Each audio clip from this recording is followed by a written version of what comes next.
how to transform your academic writing practice. And this webinar is scheduled for an hour, and we'll use most of that for the presentation, but we'll also have time for a Q&A at the end. So a little bit about me. If you're not one of our clients or a member of the Academic Writing Center, then you may not know me. I'm Dr. Jessica Parker. I'm the owner of Dissertation by Design and the Academic Writing Center. And I'm a healthcare researcher. My background is in healthcare research. Before I founded Dissertation by Design, I was a senior research director in Boston at Northeastern University School of Nursing and Harvard School of Dental Medicine. Since then, I've kind of moved on from academia. I started my company. I do still teach part-time. I teach Doctor of Health Sciences students. I'm a reviewer for several peer-reviewed journals, and I've authored about 11 peer-reviewed publications and secured several multi-million-dollar grants. So I do know a thing or two about academic writing, and I definitely know a lot about the different writing challenges that not just doctoral candidates encounter, but also early career faculty, because we do work with quite a few early career faculty, and even seasoned faculty experience a lot of the challenges that I'll talk with you about tonight. Tell you a little bit about my company so you can just understand kind of where I'm coming from in tonight's presentation, and then I'll move on. So Dissertation by Design is a company that I started about 5 years ago, and we help doctoral candidates primarily with research proposal development, qualitative data analysis, statistical analyses, and professional editing. And then earlier this year, I launched the Academic Writing Center after just hearing from hundreds of doctoral candidates and faculty at the universities where we partner, just kind of talking about the same issues or complaints, if you will, about the traditional university writing center model. And so I launched the Writing Center, and it's an academic writing community. We have weekly writing workshops and writing retreats. Some of you may have attended the writing retreats that we had last month to celebrate Academic Writing Month. And then we also have one-on-one writing support, and we have access to the same professional editors at Dissertation by Design. All right, so with that said, let's get started. So this is our agenda. We are going to talk about, not necessarily in this order, by the end of the presentation, I will have discussed all of these items, but we'll talk about common academic writing challenges. We'll talk about navigating self-doubt, perfectionism, loneliness, and overwhelm. Talk about different strategies for getting unstuck, and academic writing best practices. And if you see this little link on the screen, that means that there's an accompanying resource. I will send out all of the handouts and the recording together after tonight's webinar. So don't panic, you're not missing anything. I'll send everything out after this webinar is over. Okay, before I dive in to common challenges, in case you just joined us, please use the Q&A if you have a question or if you want to comment on something. Dr. Veronica Richard is a colleague of mine. She's our qualitative methodologist at Dissertation by Design, and she is manning the Q&A. And so, yeah, if you have any questions, just please add those there. And if we have time, she'll just kind of interrupt and let me address your questions in the moment. Otherwise, we're going to save everything until the end of the webinar. So, common challenges. I started out with a very long list of common challenges, and then I tried to distill them into these categories. So the first category really encompasses all the different feelings, attitudes, and beliefs you bring to the writing process. And I kind of narrowed those down to the most common ones that I see, which is the sense of negative authorial identity, feelings of loneliness and isolation, the planning fallacy trap, and then feedback, a lot of feelings and attitudes around feedback that we'll discuss. And then we have this other set of challenges that I filed under academic writing conventions and considerations. And we have organization and flow. So achieving good organization and flow in your writing is a common challenge. Also alignment, establishing novelty. So establishing like the need for your study. And then argumentation. So these are the common challenges I'm going to discuss. And the way I'm going to organize this webinar is I'll present a challenge, I'll talk about it for a moment, and then I'll present at least one, if not more, different strategies and writing practices that you could implement in order to address that challenge. So before we dive in, I would just love to hear from you in this kind of first category of the feelings, attitudes, and beliefs you bring to the writing process. Which of these do you experience most frequently? We have negative authorial identity, which is this having a sense of authority over your writing, loneliness and isolation, planning fallacy trap, and fear of feedback. Or if there's another one that stands out in your mind, feel free to choose other and then add it to the Q&A. Let me launch this poll.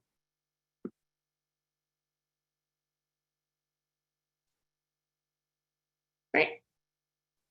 If you could answer the poll, that would be great.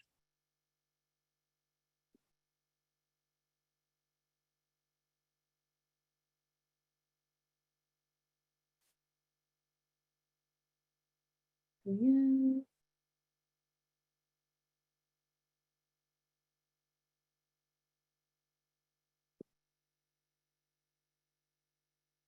A few more coming in, then I'll end the poll.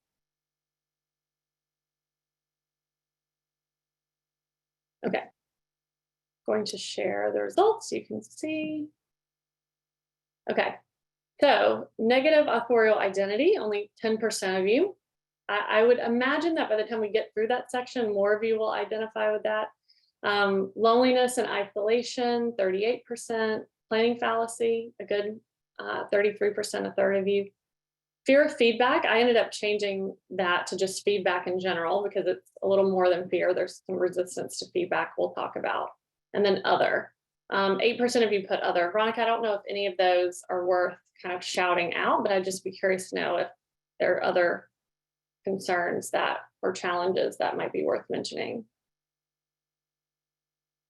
Being a judge of one's own works. And then Ryan had said that he wasn't sure what a planning fallacy is, and I agreed with that, but then that's where I fall. That's what I would have chosen. Planning fallacy. Yeah. I way underestimate what the amount of time it's going to take. Yeah, like for this webinar, for example, I started it 2 weeks ago, and then I thought, okay, I can knock this out in 2 days reasonably. And then I was in a rush to try to proofread and finish it. So really underestimating the amount of time it takes to complete a task, despite having evidence in the past of how long it takes you to complete the same task. So that's like the planning fallacy trap. But yeah, so it looks like a lot of you are in this camp of loneliness and isolation and the planning fallacy. Negative authorial identity, we're going to get into that first. And that encompasses quite a few things that we'll talk about. I actually have the most slides on that. So I'll be curious to know if, now that you know more about this, if you identify with it a bit more. But negative, so authorial identity in general is just a sense of authority over your writing. And so when you have a negative authorial identity, it's when you really don't have either little or no sense of authority over your writing. And it tends to lead to, there's quite a bit of research on this, it tends to lead to writing anxiety and low self-efficacy. And then interestingly, a lot of the research on authorial identity is around plagiarism. And I've put one source here, but there were many where they found this relationship, this positive relationship between when someone has when their authorial identity is negative, or is an inverse relationship, then they have higher incidences of plagiarism. And there's a lot of reasons why, but plagiarism isn't the only way that this can manifest. When we're looking at someone's writing, you can tend to pick up on this in a number of ways. When the writer is taking a neutral stance, so it seems like they don't really have an opinion on what they're interpreting, what they're reading, or what they're saying. Maybe there's little to no argumentation, a lot of passive voice, lack of synthesis, so just like reporting and describing results, and then too many quotations. When I see a ton of quotations and even block quotations, it really makes me feel that the writer isn't quite comfortable establishing their own voice, establishing their stance in their writing. And that's where the plagiarism can come in. And so when I say plagiarism, it's not necessarily intentional plagiarism. Sometimes it's definitely unintentional. And so these are the ways that it manifests. And something that I commonly hear about when I speak with clients and students, like I have several Doctor of Health Sciences students right now who are writing their lit reviews. And I hear a lot of the same things, and I would file them, these challenges, under this category. And it's, well, who am I to say that this finding is conflicting with this? I'm not an expert yet on this topic. Or I just started this process of learning how to read articles.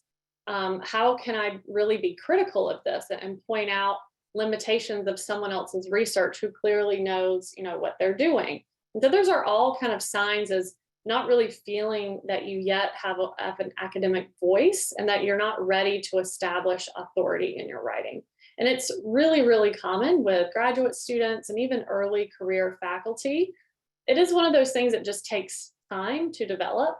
But I think being aware of it and then knowing that there are ways to address it is extremely helpful.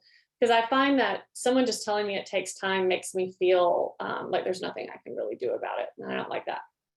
So I have some strategies for you. So according to Pitam et al., 2009, authorial identity is developed and strengthened through understanding audience and disciplinary conventions, writing with authority, and developing an academic voice. I'm like, okay, yes, but how? What does that really mean? How can we make this practical? And so I kind of looked at a lot of the literature and distilled it down into these very practical steps. And so one of them is just committing to your ideas and taking a stance in your writing. Most of us have opinions on many things in our life, but when we're writing as academics and we're proposing the need for our research, or we're arguing for some better solution to an existing problem, then you do have ideas. And so it's important to just commit to them in the writing and take a stance. Use active voice. That's really helpful to identify with the writing instead of passive voice. And if you're following APA 7 style, they're actually explicit now. They prefer for you to use like first person. And it makes it a lot easier to use active voice. And then there's also this aspect of getting comfortable with critically reading and evaluating literature. We'll talk about that. Following a top-down approach to your writing. Talk about that in a moment. And then using specific linguistic and rhetorical devices. So becoming familiar of these different moves that you can make in your writing by choosing the appropriate words based on the point that you want to make and the stance that you're taking. Let's take a deeper dive into these. First, let's talk about a top-down writing approach. So first of all, there's no, right or wrong here. The bottom-up approach can be just as effective.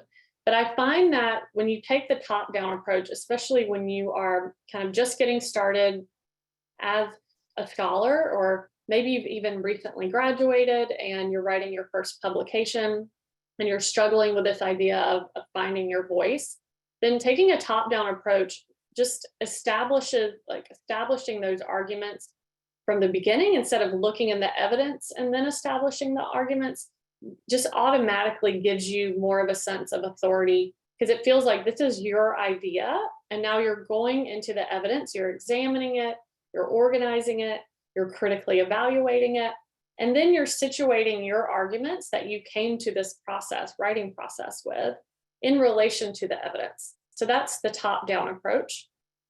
Whereas the bottom-up approach is just as effective, but I find that when you start with the evidence and then develop your arguments, sometimes they don't feel like your ideas. I think the bottom-up approach is a lot easier to do when you're very familiar with the evidence available, and you can look at the evidence and start to develop your own ideas and arguments because you've been doing research within that discipline or within that field for maybe several years. So that's kind of the transition that I would say happens and becomes more effective in the writing process. So try that top-down approach, start with your own argument, and then go into the evidence and just see how that works for you. And then read critically. This is so important. I was just having this conversation with a client last week where he was really struggling he had a lot of data, a lot of evidence that he was looking at, and he just kept wanting to just report it. He wasn't really thinking critically about the limitations of some of the studies. He wasn't comparing the research to previous evidence or clinical guidelines. He's just kind of taking everything as fact and truth, and he wasn't really sitting with it and making new meaning out of it. And I find that it's a lot of people kind of want to take shortcuts, unfortunately. Like, we want to just download an article really quickly, and we don't really take the time to sit down and let it resonate with us, let it marinate rather, and think about what it means, and take time to think about what it means in relation to others' research. And if you don't do that, if you're kind of rushing that process and you're not taking the time to fully understand the research and critically evaluate it, then you're missing something. Your argument might not be, someone might be able to easily poke holes in your argument because you haven't really considered other perspectives. I think in healthcare research, it's a little easier to do this because healthcare researchers, we use critical appraisals to evaluate like experimental studies and random control trials. And so we learn to really critically appraise evidence. And that's not always the case in other disciplines. So I don't necessarily think you should teach yourself how to use a critical appraisal, but if this is something you're struggling with, I think it can develop your confidence in terms of critically appraising the evidence. And then taking a stance using linguistic and rhetorical devices. So these are just a few, and I have a handout on more of these. But using hedges, boosters, counters, or reformulating, using different terms, there's implications of using those words, and it can help you take a stance in your writing. So if you want to use caution, you might insert a word such as might or perhaps. Or if you want to emphasize, if you have certainty or conviction about a point you want to make, then you would insert the word certainly, maybe, or obviously. And so becoming familiar of these different linguistic and rhetorical devices will help you make a stance in your writing and kind of transition from what I see for many doctoral candidates is they use a neutral stance where they're really just describing the results of different studies. There's no sort of conviction. They're not trying to, you don't always have to try to persuade, but there's no stance there. And so it becomes really obvious when you look at an example. So I'm going to give you just a moment to read this to yourself. We have a purpose statement from a graduate student, and then this is a purpose statement and a published article from a more seasoned researcher.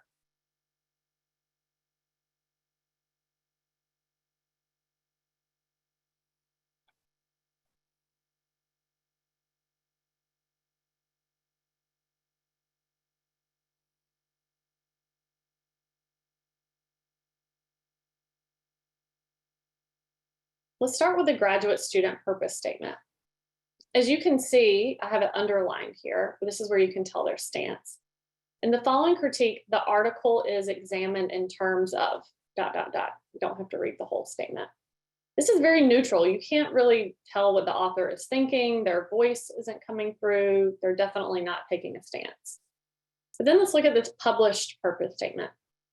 In this critique, it is contended that Roth's study is flawed because in his two groups of learners, and then he goes on to say, neither distinct enough to have statistical measures applied to them, nor can he exclude other factors that may have influenced the findings. Notice how big of a difference there is there between this graduate student and this published author. This published author clearly is taking a stance. They have some opinions and some thoughts and ideas about this evidence that they're critiquing, and it comes through in their writing. You see this word contended, neither distinct enough, nor can he exclude. These are powerful linguistic and rhetorical devices that you can start implementing in your writing. And so it doesn't mean that you have to go in and revise all of your work to make it perfect, but hopefully now you're just becoming aware of maybe the stance that you're taking without even realizing it, and different ways to kind of go in and reconsider that stance and choosing different words and phrases that better reflect your intention in your writing. Let's talk about the next challenge. A lot of you mentioned this, loneliness and isolation. I think we can all, sympathize with this, especially during COVID, but let's just put COVID to the side. If you're in an online program, then you are most very likely feeling loneliness and isolation. There's actually quite a lot of research that shows that dropout rates are higher in fully online programs among doctoral students.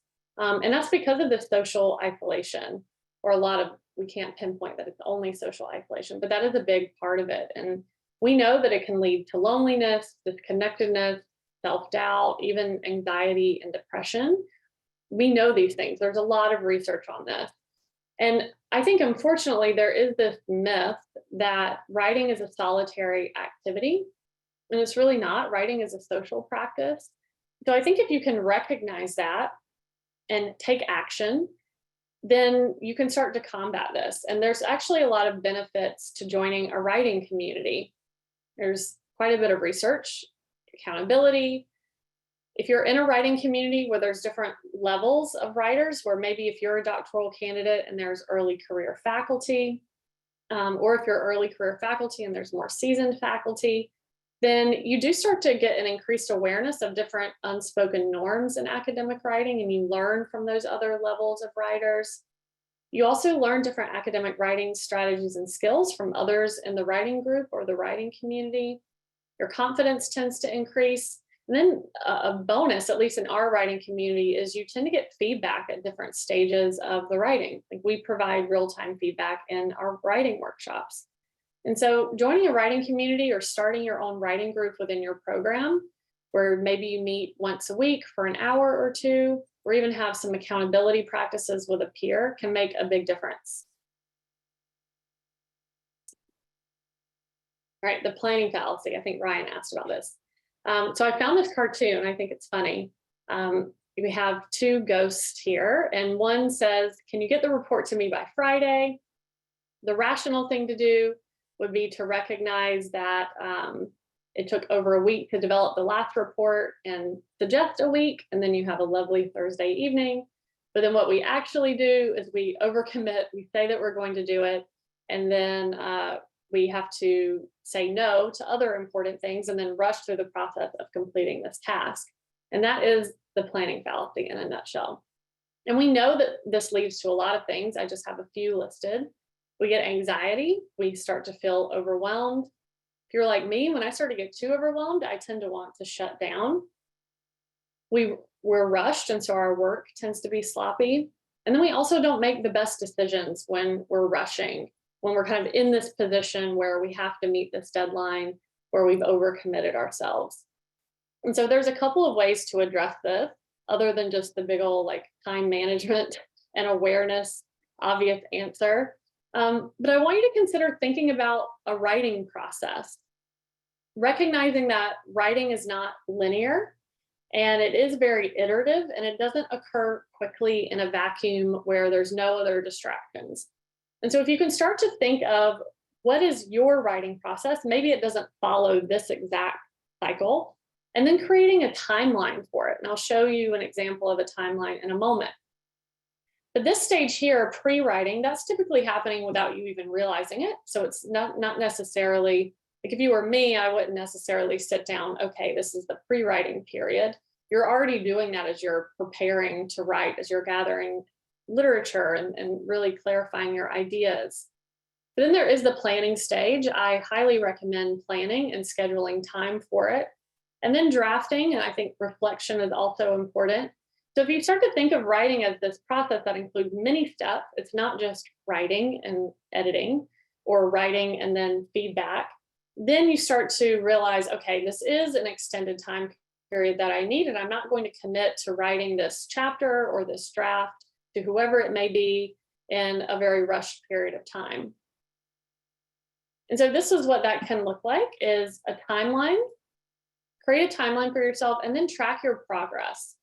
I create timelines very frequently with my clients. I find it helpful for goal setting and accountability. But in thinking about combating this planning fallacy trap, if you start to list out your actual completion date, and then you can refer to that later to remind yourself. If someone asks you, if you, like, let's say you're a doctoral candidate and you start documenting how long it takes for you to write each chapter, Then maybe a few years go by and you go into academia and you're writing a manuscript. That's going to take a completely different period of time. It's not as long. And so just tracking all of this can be helpful for you because it's a reminder of, this can't be rushed. I need to give myself adequate time. And then you can make more informed decisions when you're committing to deadlines. So I just have an example here of like if someone was writing their lit review, how they might break down the writing process, document target deadlines, and then document actual completion dates. So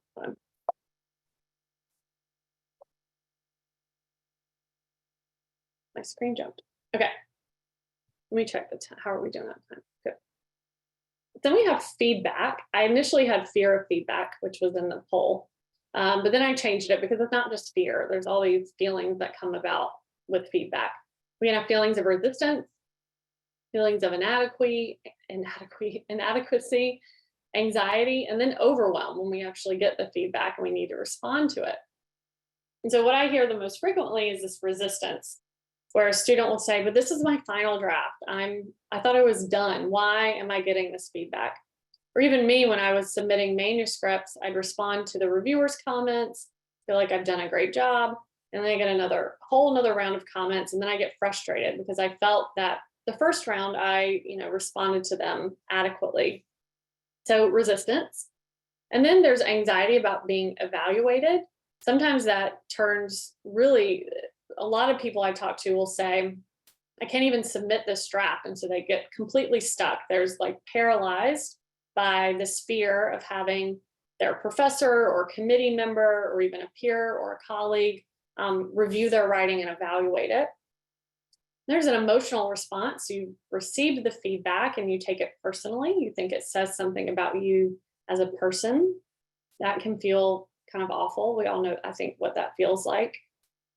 And then overwhelmed. I think we've all been in this seat where we've received like extensive feedback and comments, and you just don't know where to start. You don't know how to prioritize it, and that can lead you to shutting down. In fact, I'd say one of the most common conversations I have with new clients is something along the lines of, well, I wrote this chapter and then I sent it to my committee to review. I received extensive comments and I just didn't know where to start. And so I just didn't touch it for 2 years or a year. I haven't made any progress. Now I don't even remember what my ideas were. I feel like I'm starting over. So that receiving of the feedback and then the overwhelm that came with it caused them to completely shut down. Same with articles. I know plenty of authors who submit a peer-reviewed article. They get the reviewer feedback, and it's so overwhelming that they just don't resubmit. That's also very common. And so I want to give you an action plan to help you like turn that fear and that overwhelm into action. We'll talk about that. Hey, Jessica. Yeah. Also, this idea of feedback being personal, mm-hmm. And how we respond to that. I know I see a lot of clients, and I too felt that way. And sometimes even on a journal article, I feel like they're attacking me, right? And so I think that's also maybe a little bit of a piece of these emotions that are tied to feedback. Oh, for sure. Yeah. And it's natural. There's nothing wrong. It doesn't mean anything about you. Like, don't then go judge yourself for having the emotional response. But I think just being aware of it, that you're having this emotional response, is a good first step. And then if you're like me, I like to be able to channel that into action. I think having an action plan is important. But some of the common responses are rushing revisions. It's not really taking the time to reflect and think through the comments, or trying to work through the comments, the feedback from top to bottom within a document. Like if you've received feedback that's in track changes and comments throughout your Word document, a lot of people just try to start from top to bottom instead of attacking them strategically, and that can be really challenging, or just avoiding it altogether, like that story I told. Let's talk about a strategic approach to processing and responding to feedback. So one is develop an action plan, which I'll touch on. Another, and this is really important, is considering your mindset or your headspace when you're receiving feedback.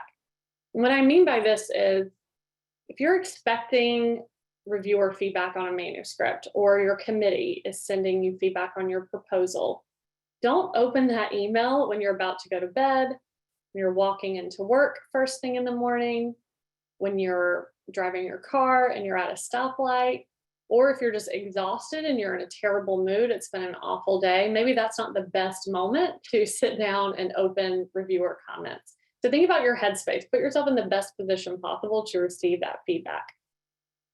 View it as neutral, or I would even say positive. Viewing feedback as neutral is the advice that I received from someone several years ago, and it was really, really helpful. And it kind of takes you from this emotional response where you're perceiving it as a personal attack to recognizing that this is not personal, this is just neutral. Or I would even say positive, because someone is giving you a clue. They're telling you exactly what needs to be done in order to move forward. And so view it as neutral or positive, shift out of this like negative mindset. And then get organized, use a viewer response table. I'll show you an example of one of those if you're not familiar with what that is. Let's start with the action plan. I love this. I love being able to take action, especially when you have all these comments that you're trying to organize and prioritize. So I like to categorize the comments in these 3 ways. So I want you just imagine you have a Word document and there's comments in the margins throughout this Word document. Going in and color coding, highlighting the comments so that every comment related to organization, which means it's a comment that will require you to reorganize that piece of writing, whether it be cutting and pasting the writing or rethinking the entire organization of the paper. It doesn't require you to add anything. It's just shifting, reorganizing the structure. And then content related comments, which is adding content, rethinking or expanding upon content, or going and double checking your sources to make sure the content is reported correctly. And then we have editing. So we have these 3 categories, and then going in and addressing one category at a time.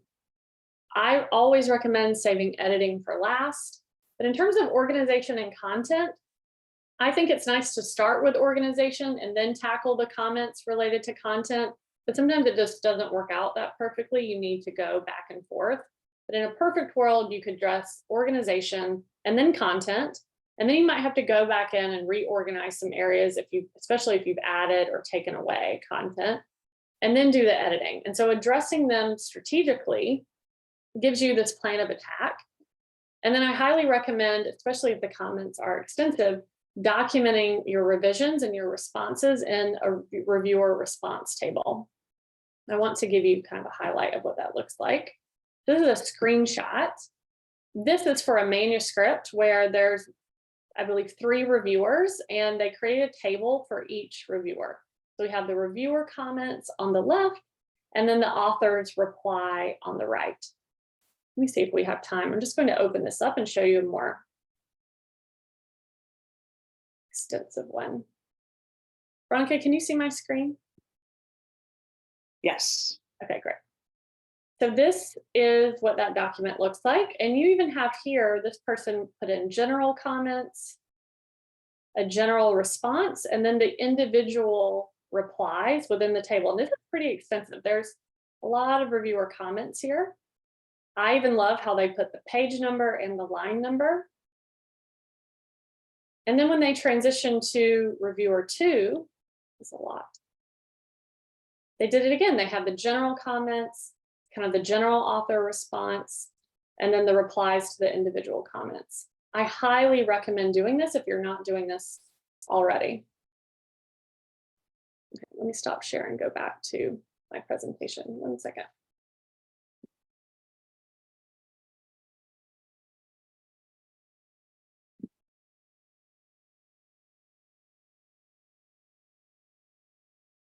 Okay, reviewer response table. All right, let's do a quick poll before we jump into the academic writing considerations.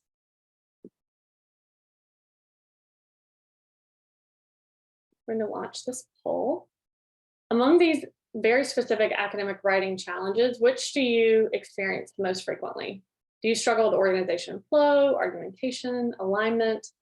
Establishing novelty is just being able to establish the need for your study, why your study is important and new.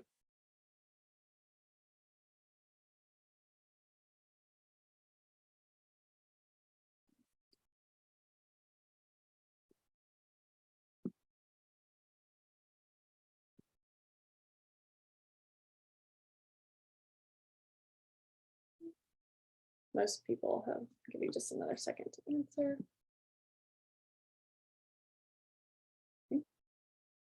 All share results. Okay, so most of you struggle with organization and flow. And then 30% argumentation, 5% alignment, and 20% establishing novelty. Interesting. I was not expecting that. I feel like alignment is something that comes up really, really frequently. Good. This is good to know. Okay. So I won't spend a ton of time on alignment. All right. Organization and flow. So what we frequently see in the writing when someone is struggling, when it's a challenge to organize their writing and make sure it flows, is there's a lack of external and internal writing structure, and or there's unclear connections between ideas at the paragraph and sentence level. So that paragraph unity is lacking, and that interrupts the flow of the writing. And so obviously a well-organized paper, I think we all kind of have something in mind in terms of what that looks like. It's important to think about these different features. There are predictable writing patterns that you can follow.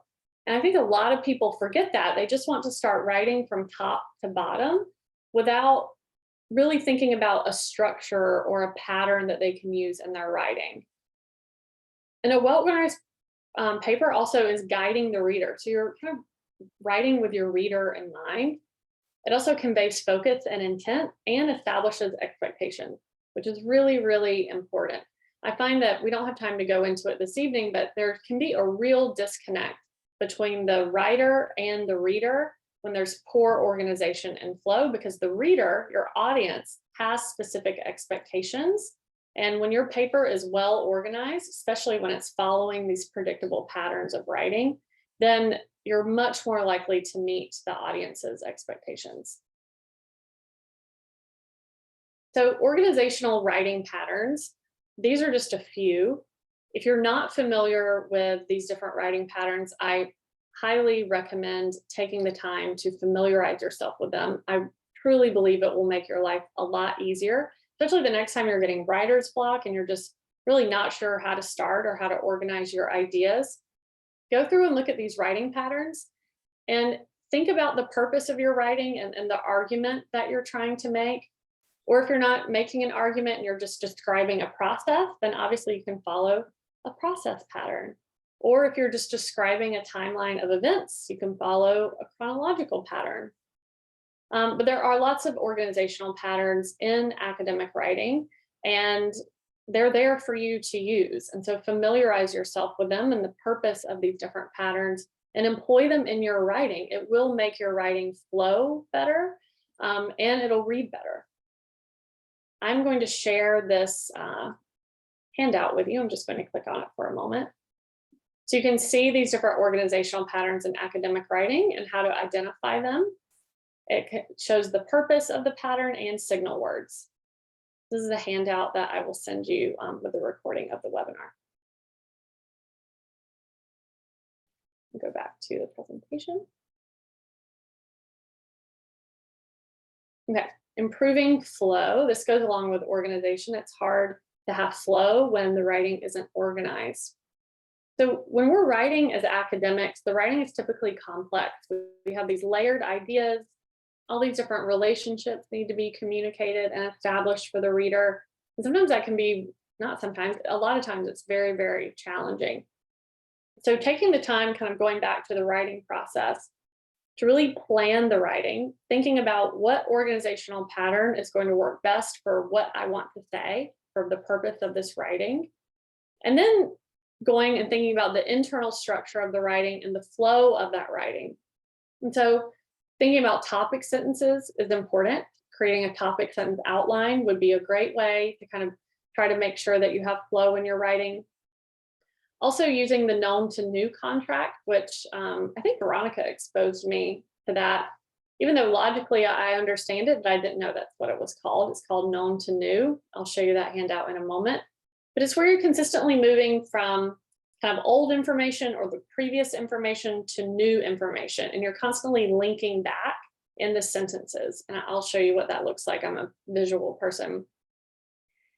Being intentional about the transitional phrases that you're using to indicate relationships between ideas.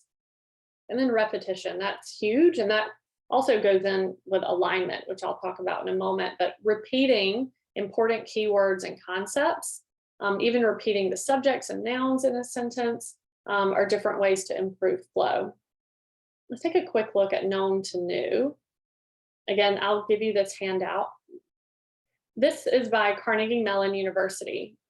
And it's all about the known new contract is where you have a known idea in the beginning of the sentence, and then the next sentence links the known idea and the new idea. So you're just kind of going back from this topic to stress position. And they have examples here, which I think are really helpful, where they help you identify the stress position and then the topic position, and then put old information in the topic and new information in the stress position. And I think these examples are great. And they also have these different phrases that can help you kind of link these ideas together. So I'll definitely share that with you. And I think it's worth taking a look at if this is something that you struggle with. If you've been told that you need to improve the flow of your writing, then that could be something that helps you. Okay, argumentation.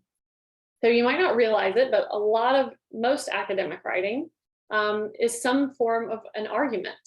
And when you're not thinking that way, if you're not intentionally thinking about what is my thesis, what is the argument that I want to put forth, then it shows up in your writing. Sometimes it shows up as like poorly organized writing, or as like neutral writing, where you're not quite sure if the author has a take or an idea or a voice or an opinion on the matter.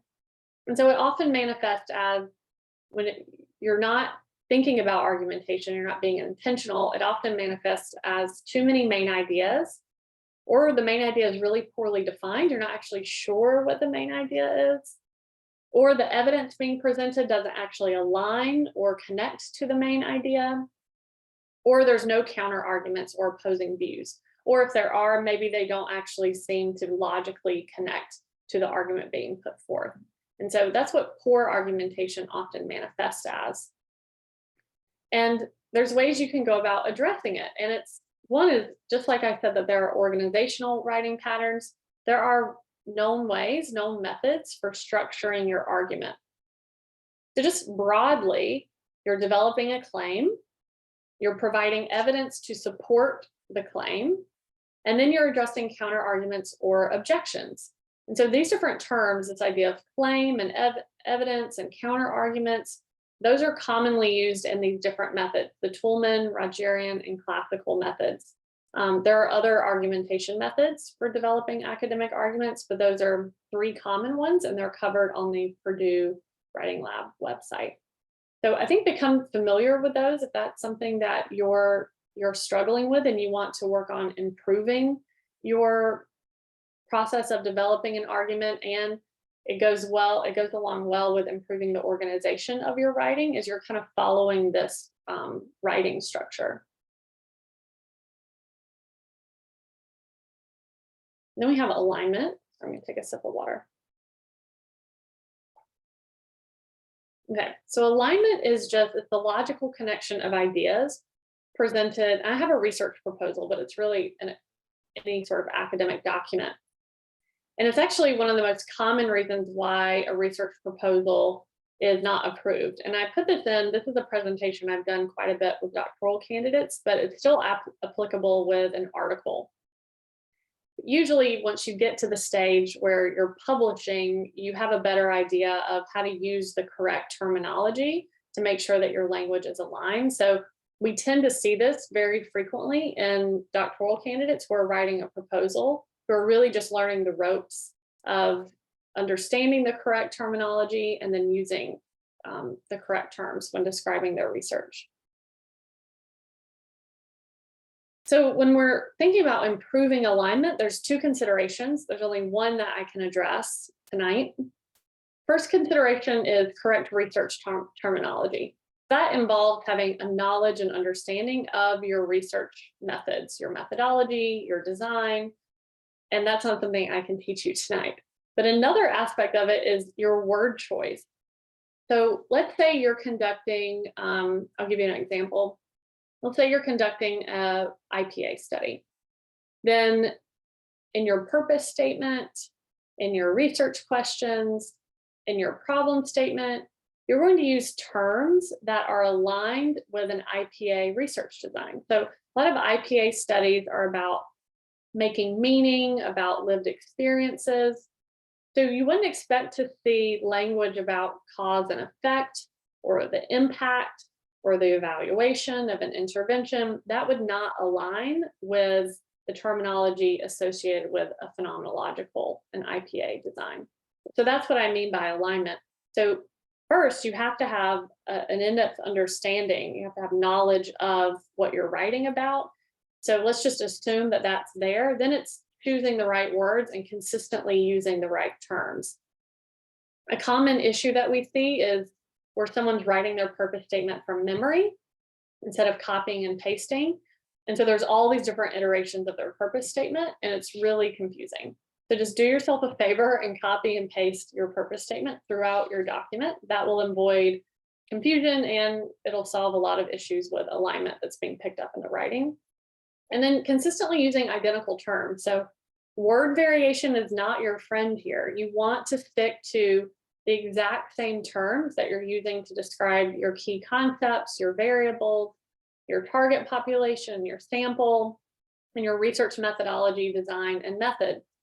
Again, a simple example of this would be, in terms of staying away from word variation, is if you're consistently calling your survey instrument a survey, and then suddenly you switch to say questionnaire, even though you might mean the same thing, your reader might suddenly think that there's a different method being implemented in the study.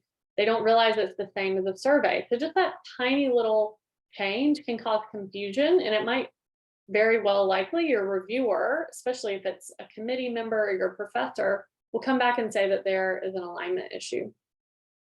And you can use an alignment checklist. I don't have time to show it, but I'll send it out. And it's a checklist that we created to help you just assess the alignment in your writing. It's pretty detailed, and it's really just a reminder of what you're looking for in these different components of a proposal, like purpose statement, research questions, problem statement, lit review, theoretical framework, all that good stuff. Okay, we're almost done. Establishing novelty. So this is just showing how your work is important, relevant, and new. And a common pitfall here is presenting the research as an interest without establishing the need. And I get this a lot, where someone will say, well, I want to study this because of X, Y, and Z.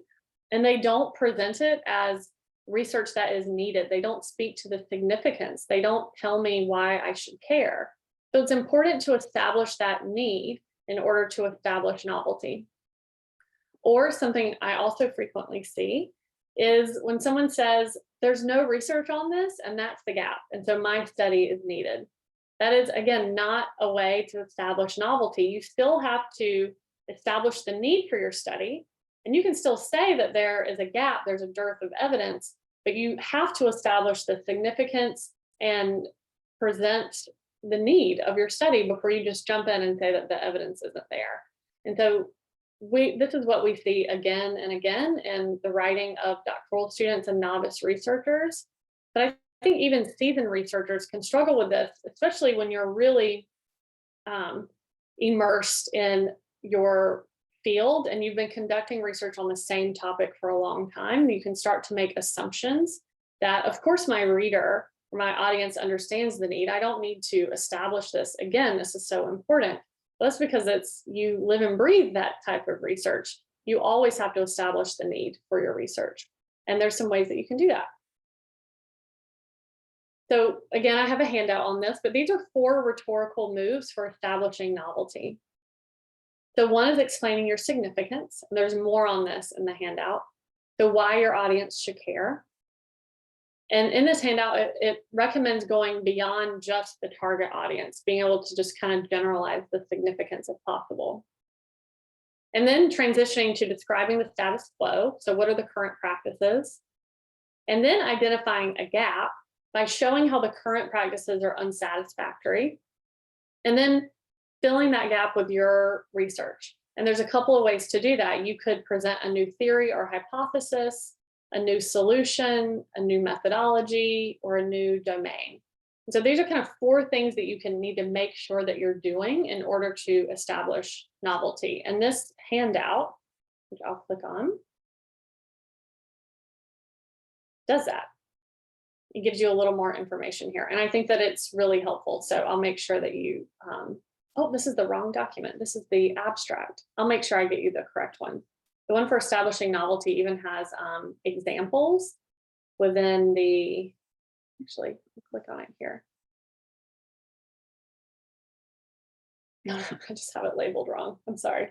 I'll make sure you have the correct one because it has examples of each of these sections of writing, and I think it's really useful. Oh, wow. Okay, so that was the end of the different challenges, the strategies that you can implement in your writing to get unstuck. I will definitely send you all of those handouts. And if that's all you wanted to hear about this evening, then you're free to go. But if you are interested in learning about the Academic Writing Center, I'm just going to share a little bit of information about that. Hey, Jessica, before yeah. you transition to that, one of the questions that I think is maybe good to have your take on it, I responded, but is the surrounding active voice, like what I explained what it is, but maybe you could talk a little bit about why it's important. Yeah. And kind of, I know that some universities even now are demanding that there's not a whole lot of passive voice in the writing, which makes it a struggle a little bit sometimes. So we do have to have kind of a mix of passive and active. Yeah. Yeah. So whatever you think there, I just pointed out what passive voice was, and then gave it someone else gave an example of it. So oh, good. Yeah. So I disagree. We're kind of getting more and more clients who come to us and they say, well, I had to eliminate all passive voice, or even they'll hire one of our editors and they'll say, I tried to eliminate all passive voice, but I don't know if I got everything. Can you double check? And the reality is you can't eliminate all of it. You're constantly juggling like passive and active voice. You're juggling first person, you're juggling anthropomorphism. And some of these things are interrelated. And so when you change one, it changes the other. So you can't perfectly present a paper that doesn't have any anthropomorphism, no passive voice, only first person. It can be difficult, but I used to struggle a lot with passive voice. And so it's part of my revision checklist. And one of the things that I do to try to identify it, because it's not something I worry about when I'm writing, is I do a find and search for ing words. Because typically when you're using passive voice, there's a lot of ing. I'm trying to think of an example off the top of my head. I was even doing it when I was working on this presentation. I was saying things like, well, establishing novelty. That's ing. Improving alignment, like putting that's obviously just 2 words. It's not a sentence, but when you're transitioning to active voice, you want to have the subject at the beginning of the sentence and they're doing the verb. And so then instead of saying, you can transition from passive to active. I'm trying to think of some better examples off the top of my head, but ing words are typically great ways to identify passive voice, but it's really, I don't think it's possible to get rid of all passive voice in a document. I think it makes a document really hard to read if it's just all active voice. And then it also depends on exactly what you're writing. So I'm sorry, I know that's not like a perfect answer. No, that was good. And could you go ahead and show the establishing novelty page one more time some people wanted to take a look at that again. Yeah. This page?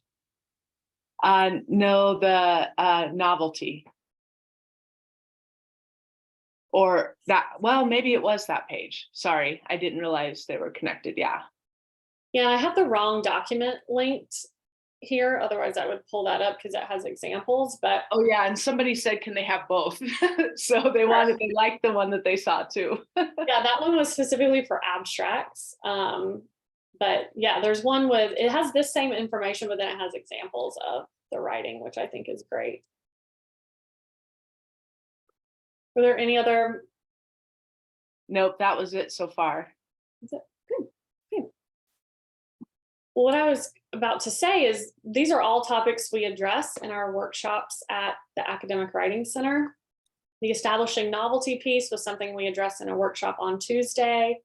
We talk about really everything we talked about tonight. We're having workshops on once a week.